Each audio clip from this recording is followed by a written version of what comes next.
Monsieur Rémi Féraud, président du groupe Paris en commun.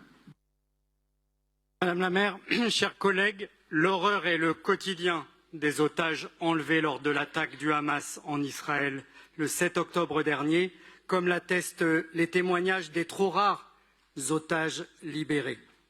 Aujourd'hui, c'est à ces otages qui servent à la fois de bouclier humain et de monnaie d'échange pour une organisation terroriste islamiste, c'est à eux que nous adressons nos pensées et notre soutien le plus indéfectible, comme nous pensons aussi bien sûr à leurs familles qui vivent dans l'attente et l'angoisse, et je salue les familles présentes en tribune. Rien ne justifiera jamais le terrorisme, ni une telle prise d'otage dans aucun pays et sous aucun prétexte. Vous avez souhaité, Madame la maire, que nous puissions aujourd'hui exprimer notre soutien inconditionnel aux enfants, aux femmes, aux hommes, toujours détenus arbitrairement, et ce, en leur conférant la citoyenneté d'honneur de la ville de Paris. Je salue, au nom de mon groupe, cette initiative.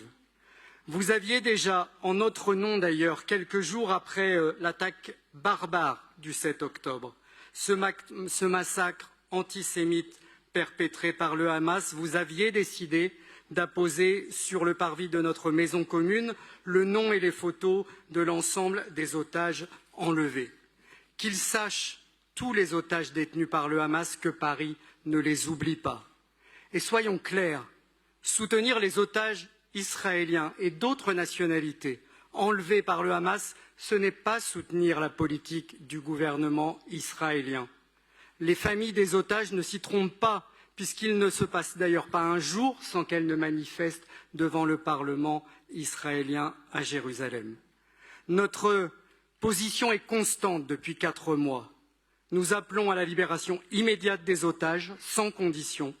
Nous appelons à la protection des populations civiles dans l'éradication du terrorisme et nous appelons à la recherche déterminée d'une solution politique au conflit israélo-palestinien avec la relance du processus de paix. Nous continuerons sans relâche à apporter notre soutien aux forces progressistes qui courageusement défendent le dialogue pour une solution de paix durable avec 2 États vivant en sécurité.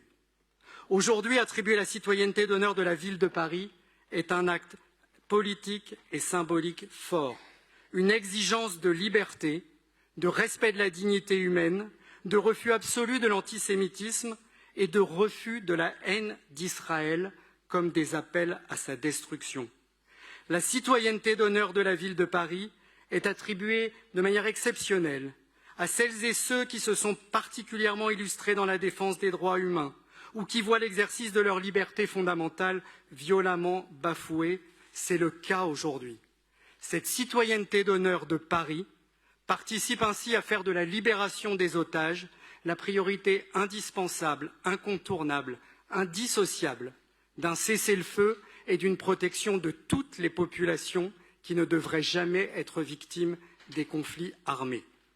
Paris et ses élus rassemblés se battront donc pour la libération des otages enlevés et retenus par les terroristes jusqu'à leur retour chez eux. Je vous remercie. Merci beaucoup, Monsieur le Président.